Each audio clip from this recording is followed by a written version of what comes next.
Hello, everybody, again. Picking up on Second Chronicles, number 21. Where Jehoshaphat was the king at the time, was laid to rest. And Jehoram was also laid to rest. Judah and Israel, kingdom of Israel, Hebrews was at this point still separate. Jehoram established himself firmly over his father's kingdom. So now Jehoram's not laid to rest. His son has succeeded Jehoshaphat. His name is Jehoram. He established himself firmly over his father's kingdom. He put all his brothers to the sword, along with some of the officials of Israel. So the more power somebody gets, the more wealth they get, the less they trust anybody around them. You see that throughout history. You see that today.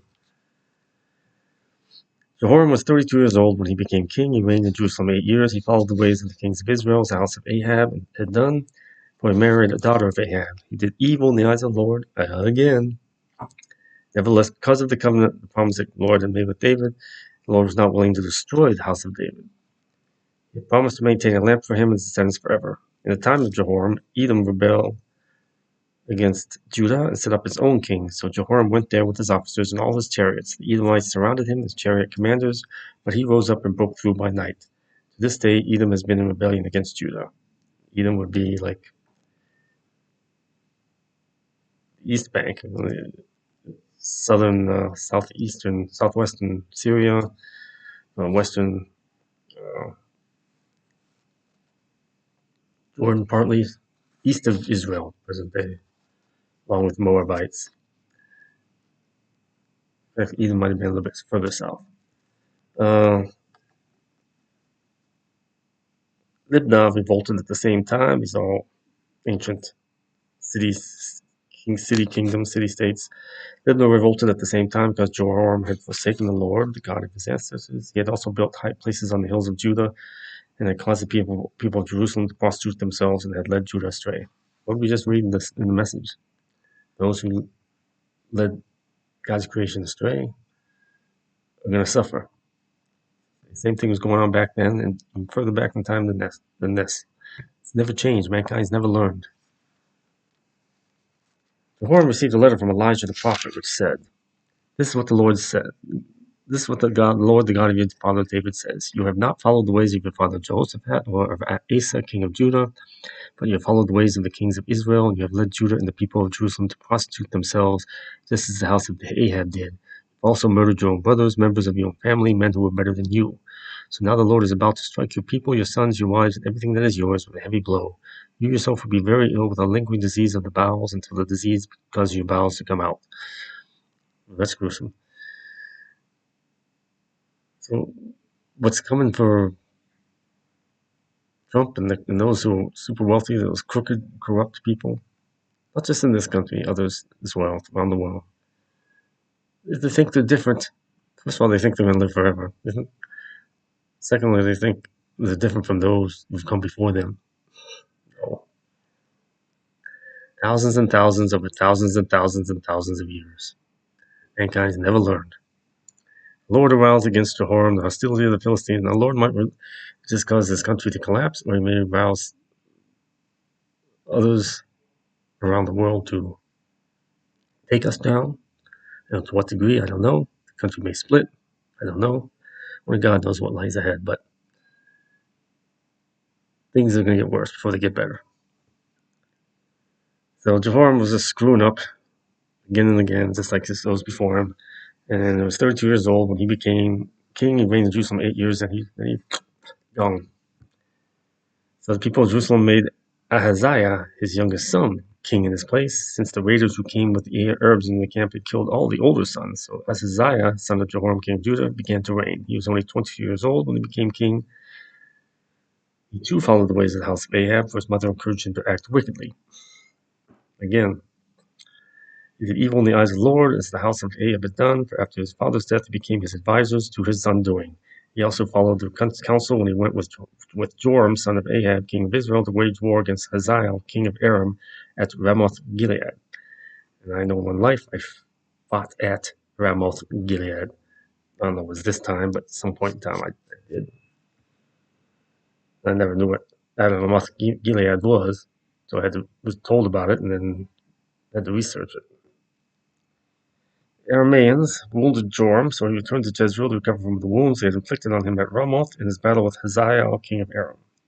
Then Hazael, son of Jehoram, king of Judah, went down to Jezreel to see Joram, son of Ahab, because he had been wounded. Through Hazael's visit to Joram, God brought about Ahaziah's downfall. When he arrived, he went out with Joram to meet Jehu, son of Nimshi, whom the Lord had anointed to destroy the house of Ahab. While Jehu was executing judgment on the house of Ahab, he found the officials of Judah and the son of Ahaziah's relatives who had been attending Ahaziah, and he killed them. He then went in search of Ahaziah, and his men captured him while he was hiding in Samaria. He was brought to Jehu and put to death. They buried him, for they said, he was a son of Jehoshaphat who sought the Lord with all his heart. There was no reason one in the house of Ahaziah powerful enough to retain the kingdom. So when Athaliah, the mother of Ahaziah, saw that her son was dead, and she was the one that corrupted him, she proceeded to destroy the whole royal family of the house of Judah. But Jehosheba, the daughter of King Jehoram, took Joras, son of Ahaziah, and stole him away from among the royal princes who were about to be murdered, and put him and his nurse in a bedroom. Because Jehosheba, the daughter of King Jehoram and wife of the priest Jehoiada, was Ahaziah's sister, she hid the child from Athaliah so she could not kill him.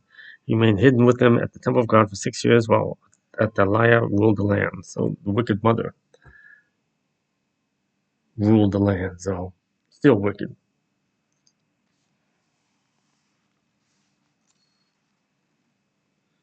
So in chapter 23, in the 7th year, Jehoiada showed his strength. He made a covenant with the commanders of units of 100, Azariah, son of Jehoram, Ishmael, son of Johanan, Azariah, son of Obed, Messiah, son of Adai. So he's making all these allegiances with his commanders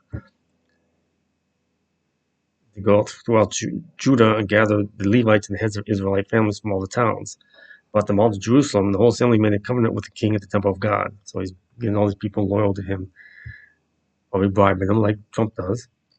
The Lord has said to them, the king's son shall reign as the Lord promised concerning the descendants of David. So we'll see if Trump tries to appoint one of his sons to rule after him. It could very well be a power vacuum. Multiple people trying vying for that position.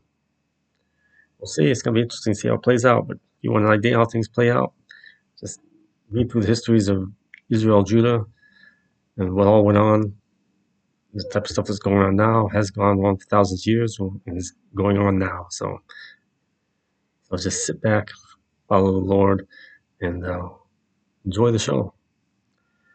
Now this is what you are to do. A third of you priests and Levites who are going on duty on the Sabbath are to keep watch at the doors, a third of you at the royal palace, and a third at the foundation gate, and all the others are to be in the courtyards of the temple of the Lord. Which kind of makes no sense. A third here, a third there, a third there, and all the rest. There shouldn't be any rest. No one is to enter the temple of the Lord except the priests and Levites on duty. They may enter because they are consecrated, but all the others are to observe the Lord's command not to enter. So shutting out the people from God. Which is what God took away and did away with when the veil of the Holy of Holies was torn upon Christ's death. They want to control everything. Levites are to station themselves around the king, each with weapon in hand. Anyone who enters the temple is to be put to death. Stay close to the king wherever he goes. Oh, that sounds so much what's going on. The Levites and all the men of Judah did just as Jehoiada the priest ordered. And these are the priestly, like the Christian right and the extreme right. Trump has control over them. They follow him. The Levites and all the men of Judah did just as Jehoiada the priest ordered. Each one took his men, those who were going on duty on the Sabbath and those who were going off duty. For Jehoiada the priest had not released any of the divisions. Then he gave the commanders of units of 100 the spears and the large and small shields that belonged to King David and that were in the temple of God. He stationed all the men, each with his weapon in his hand, around the king, near the altar in the temple, from the south side to the north side of the temple. Sounds like the Secret Service and what Trump wants to do. The military and surround himself, protect himself, and all his ice people loyal to him. Jehoiada and his sons brought out the king's son and put a crown on him. They presented him with a copy of the covenant, proclaimed him king. They anointed him and shouted, "Long live the king." See, Trump tries to pull something like that with his successor. When Athaliah heard the noise of the people running and cheering the king, she went to them at the temple of the Lord. She looked, and there was the king standing by his pillar at the entrance. The officers and the trumpeters were beside the king, and all the people of the land were rejoicing and blowing trumpets and celebrating, leading the praise, their instruments leading the praises. Then Athaliah tore her robes and shouted, "Treason, treason." Say again, a scramble for power in the vacuum. Jehoiada the priest sent out the commanders of units of 100 who were in charge of the troops and said to them, "Bring her out between the ranks and put to the sword anyone who follows her." For the priest had said, "Do not put her to death at the temple of the Lord."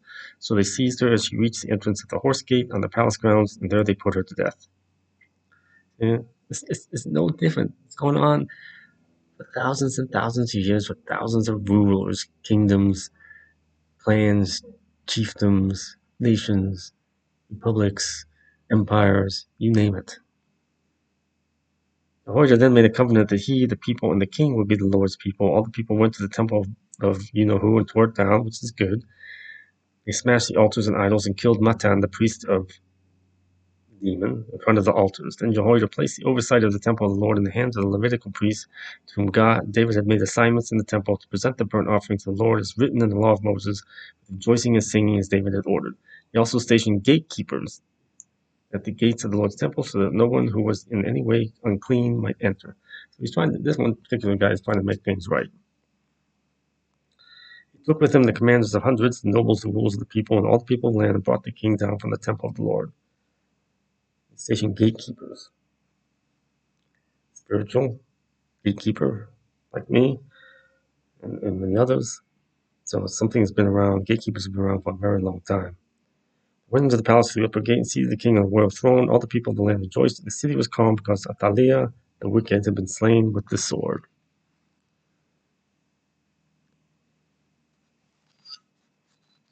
Continue or stop there?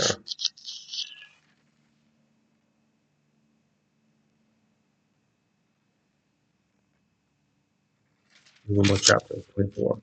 So Joash was 7 years old when he became king, and he reigned in Jerusalem 40 years. Long time. His mother's name was Zibiah. She was from Beersheba. Joash did what was right in the eyes of the Lord. All the years of Jehoiada the priest. Jehoiada chose 2 wives for him, and he had sons and daughters. So this is like a roller coaster up and down. Wicked, good. Wicked, good. Sometime later, Joash decided to restore the temple of the Lord. He called together the priests and Levites and said to them, "Go to the towns of Judah and collect the money due annually from all Israel to repair the temple of your God. Do it now." The Levites did not act at once. Therefore the king summoned Jehoiada, the chief priest, and said to him, "Why haven't you required the Levites to bring in from Judah and Jerusalem the tax imposed by Moses and by the assembly of Israel for the tenth of the covenant law?" Now the sons of that wicked woman Athaliah had broken into the temple of God and used even its sacred objects for those who followed the demon. I won't say his name. The king's command, a chest was made and placed outside at the gate of the temple of the Lord. A proclamation was then issued in Judah and Jerusalem that they should bring to the Lord the tax that Moses, the servant of God, had required of Israel in the wilderness. All the officials and all the people brought the contributions gladly, dropping them into the chest until it was full. Whenever the chest was brought in by the Levites to the king's officials, and they saw that there was a large amount of money, the royal secretary and the officer of the chief priest would come and empty the chest and carry it back to its place. They did this regularly and collected a great amount of money. The king and Jehoiada the priest gave it to those who carried out the work required for the temple of the Lord. They hired masons and carpenters to restore the Lord's temple, and also workers in iron and bronze to repair the temple. The men in charge of the work were diligent, and the repairs progressed under them. They rebuilt the temple according to its original design and reinforced it. When they had finished it, they brought the rest of the money to the king and Jehoiada the chief priest, and with it were made articles for the Lord's temple, articles for the service and for the burnt offerings, and also dishes and other objects of gold and silver. God doesn't need gold and silver. They're already being led astray. As long as Jehoiada lived, burnt offerings were presented continually in the temple of the Lord. Now Jehoiada was old and full of years, and he died at the age of 130. He was buried with the kings in the city of David because of the good he had done in Israel for God and his temple. After his death, the officials of Judah came and paid homage to the king and listened to them. They abandoned the temple of the Lord, the God of their ancestors, and worshipped Asherah poles and idols. As soon as that good priest, head priest, died, he immediately started to lead the king astray. Because of their guilt, God's anger came on Judah and Jerusalem. Although the Lord sent prophets to the people to bring them back to him, and though they testified against them, they would not listen. Then the Spirit of God came on Zechariah, son of Jehoiada the priest. He stood before the people and said, "This is what God says. Why do you disobey the Lord's commands? Yet again, you will not prosper because you have forsaken the Lord, he has forsaken you." They plotted against him, and by order of the king, they stoned him to death in the courtyard of the Lord's temple. By order of the king, so they've corrupted this king who was doing good. King Joash did not remember the kindness Zechariah's father Jehoiada had shown him, but killed his son, who said as he lay dying, "May the Lord see this and call you to account." At the turn of the year, the army of Aram marched against Joash and invaded Judah. Jerusalem killed all the leaders of the people. They sent all of the plunder to their king in Damascus. Although the Aramean army had come with only a few men, the Lord delivered into their hands a much larger army. Like Trump and those like him around the world, numbers don't matter to God. When God's done with you, you're done. And rulers just never learn. So he brought down Judah, and yet again. So Joash passed away.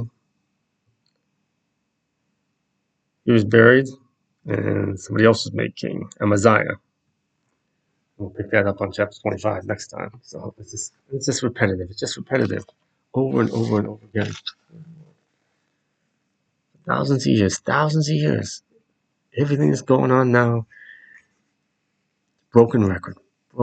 So just follow the Lord. Stay on the path he wants you to be on. Pay homage to him, glorify him, and follow him. What he wants you to do for him, serve him.